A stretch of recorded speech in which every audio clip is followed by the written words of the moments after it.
The Cardinals sign a veteran running back. Kyler Murray is popular.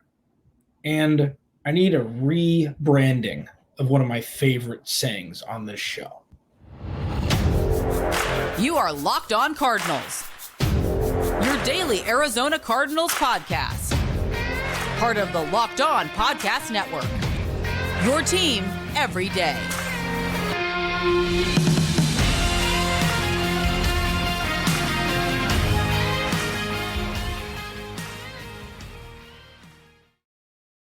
Locked On Cardinals, Alex Clancy here. Follow me on Twitter at Clancys Corner. Follow the podcast at Locked On AZ Cards. Thank you for making Locked On Cardinals your first listen each and every day, free and available on all platforms. Today's episode of Locked On Cardinals is brought to you by eBay Motors. A championship team is about each player being a perfect fit. Same with your vehicle. So for parts that fit, head to eBay Motors and look for the green check. Stay in the game with eBay Guaranteed Fit, ebaymotors.com. Let's ride. eBay Guaranteed Fit, only available to U.S. customers, eligible items only, exclusions apply. So I've kind of got a grab bag podcast today. Camp's continuing. There have been young players balling out. Paris Johnson Jr., Michael Wilson. Greg Dortch is another, fun name that people love, and I'm going to talk about him in part in the third segment. Cardinals on a running back. And this is important for a couple reasons. And I'm going to discuss those. Marlon Mack now an Arizona Cardinal. And Kyler Murray's popular. 12th in jersey sales. Top 5 in kids' jersey sales. What does that mean for the Arizona Cardinals specifically? I'll hit that also in the second segment. First, the Cardinals signed Marlon Mack. And for those who remember Marlon Mack during his Indianapolis Colts days in 2019, almost 1,100 yards rushing, 8 touchdowns, tacked on a couple, or no, he didn't. I lied. He had a breaking out party his third season in the league.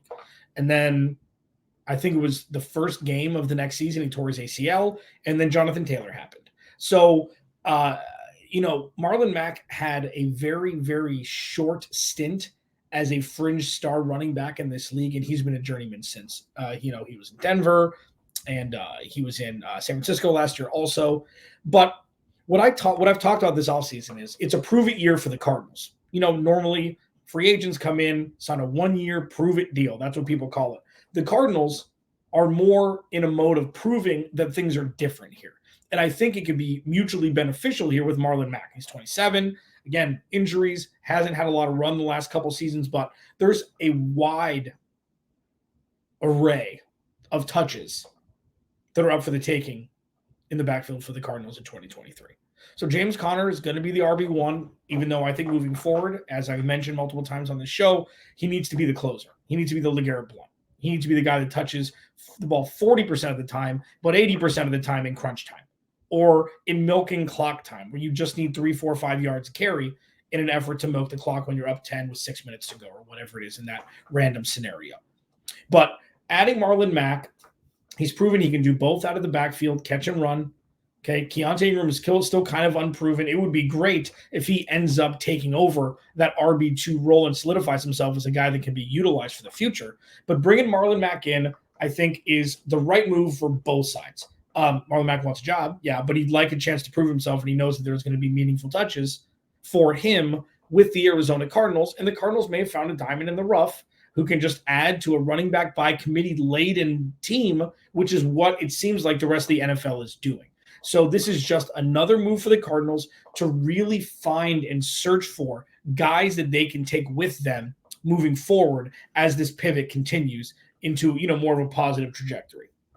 So I think it's great. And listen, you everydayers know that I don't fanboy over things really. I worked in radio for 12 years, which kind of removes your fandom because you have to be, not just a fanatic about any specific topic. But I fanboyed over Marlon Mack forever. I wanted the Cardinals to sign him a couple of years ago when he was a free agent. And the fact that he's there, for me, it's fun that I get to watch Marlon Mack be an Arizona Cardinal. I was the same way with DeAndre Hopkins. That's a little bit easier. It's a little bit not so, a little bit more obvious. But DeAndre Hopkins was my favorite receiver in the league when he was with Houston. The fact that he was with Arizona for a couple of years was fantastic. But all in all, when you're looking at the Cardinals offense now, I think that's it.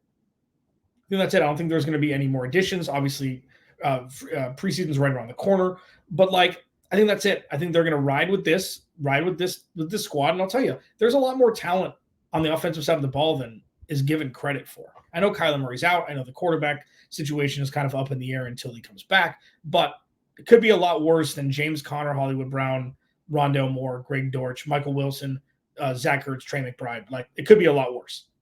And, adding Marlon Mack, I think it's fun. It's fun. And who knows? Maybe he'll play a good chunk of this season and he'll show something that would allow him to maybe sign another 1-year deal or a 2-year, $5 million deal to stay with the Cardinals after this season. Marlon Mack has shown fringe greatness. Short stint, and then, he tore his ACL. But going into that next year, going into 2020, he was looked at as a top 12 running back in the league. And if he's able to stay healthy, who knows? Who knows? Locked On Cardinals, your team every day. Kyler Murray's popular. Imagine that. I'm going to jersey sales are a fantastic indicator of what people think of players as with fans. And I'm just super excited to talk about this because he was even higher than I thought. And let's hit that as we roll on here on a Friday edition of Locked On Cardinals. This episode of Locked On Cardinals is brought to you by Underdog Fantasy.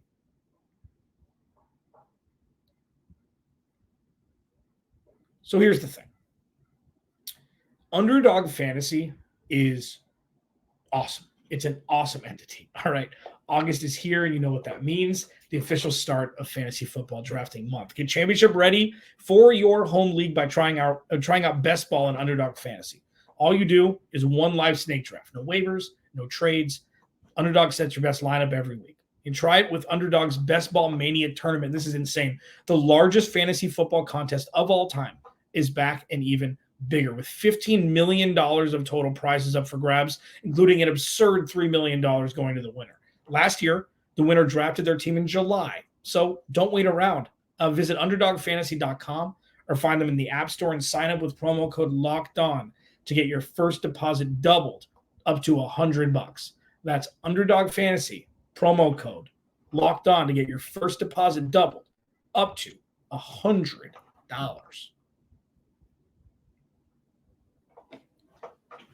Locked On Cardinals. I'm Alex Clancy. I'll just put it right here in case you didn't know. Follow me on Twitter at Clancys Corner. Follow the podcast at Locked On AZ Cards. Please go to the YouTube channel, like, subscribe, turn the notifications on. It's going to be a bonkers year. It's going to be a wild year. I'm stoked for it. Like, this isn't like, oh, you know what? Got to sugarcoat this. It's going to be a tough year. No. This is what a natural rebuild looks like.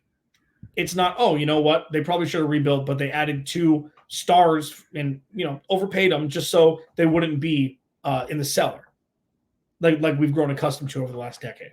This is a true, fun rebuild. I talk about this a lot, and I love talking about this. Think of the Detroit Lions. That's what I hope people see the Arizona Cardinals as at the start of the 2024 season.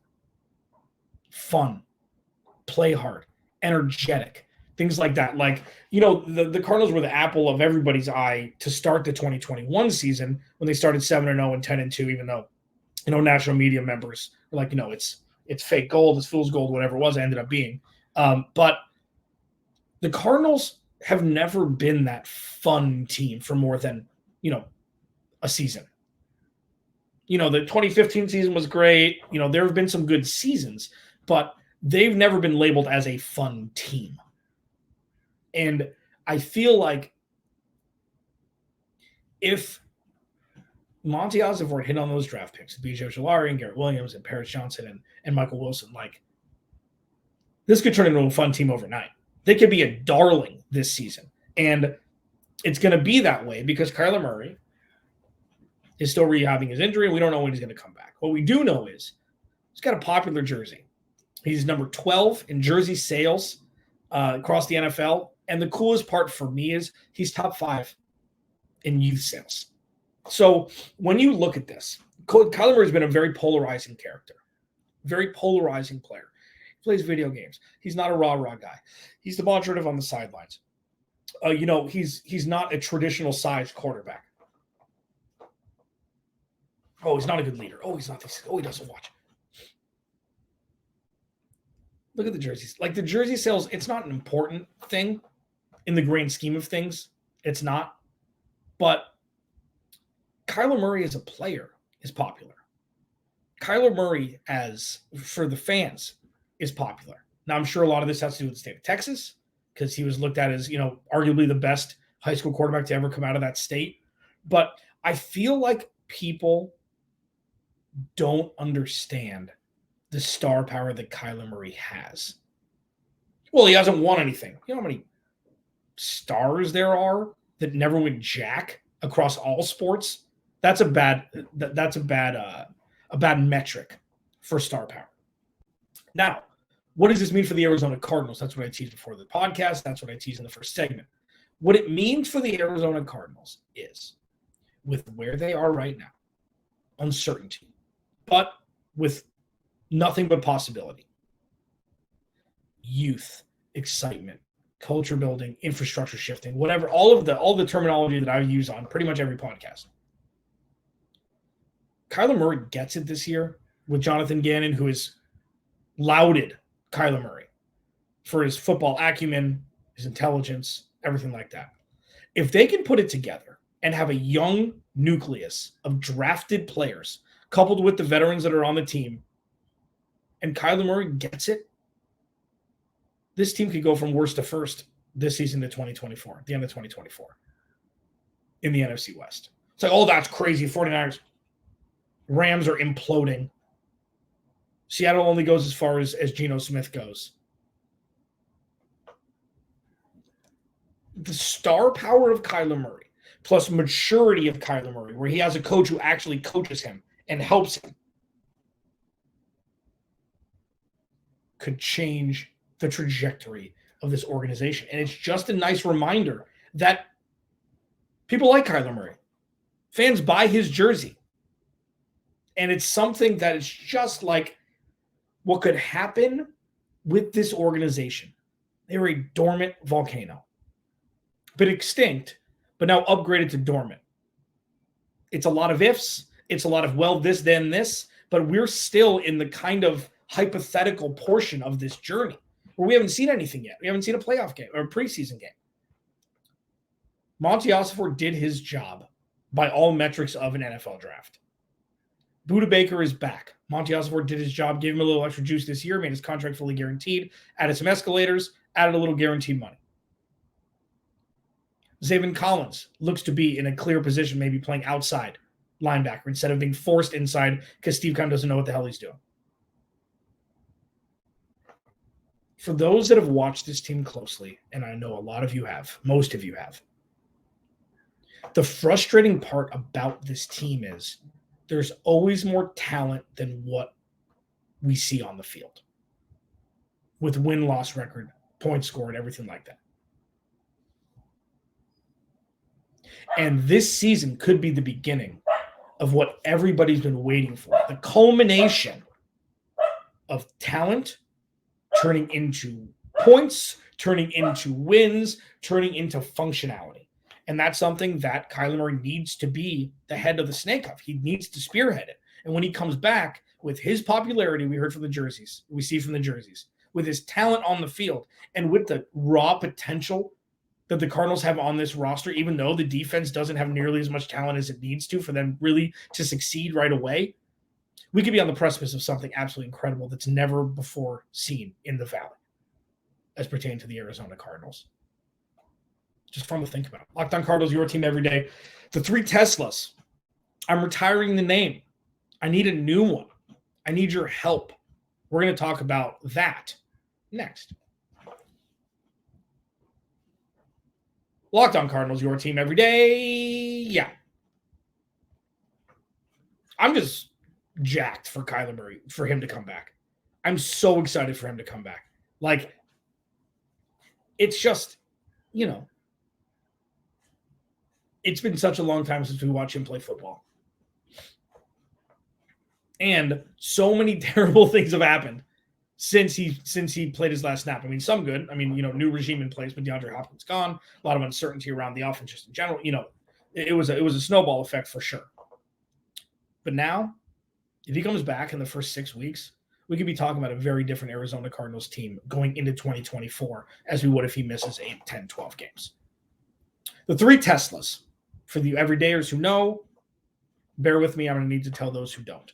I call Hollywood Brown, Rondale Moore, and Greg Dortch the 3 Teslas. They're 0 to 60 in 30 seconds. I need something better. And I'm outsourcing this because I think it'd be fun. What is a good name for that trio? Because if they all play and they're all healthy, this offense is going to be wild. No team in the NFL has that amount of speed. Obviously, they're a little on the shorter side, but Rondale Moore last year was incredible in space. He was incredible in space. It was so much fun to watch. Hollywood Brown is looking to be a wide receiver 1. We'll see if he can do it 2 years in a row. And then Greg Dortch is the guy that Cliff Kingsbury never utilized enough. It took Cliff Kingsbury 2 seasons to figure out that you could throw the ball to Rondale Moore in front of the line of scrimmage. It's unbelievable to me. And with those 3, their skill set, their speed, and their size, there's just got to be a cool name. We got to come up with something. So DM me on Twitter at Clancys Corner. Comment on here. I want a fun nickname for those 3 before the season starts. That's your homework assignment. I ain't going to do it. I just think the 3 Teslas is just kind of, it serves a purpose, but it's not exactly where I need it to be. So I'm going to need help with that. As we go into we've got preseason football next week. So let's just take 10 or 15 seconds. We've got preseason football next week. Let that sink in. It's been a wild offseason. I feel like Cliff Kingsbury and Steve Keim got fired 2 off seasons ago. There's been so many things that have happened. There's been so much. I mean, the Cardinals, and I believe this because, unlike what some think, I actually mean everything that I say. The Cardinals may be in the best position they've been for sustained winning in the last 20 years.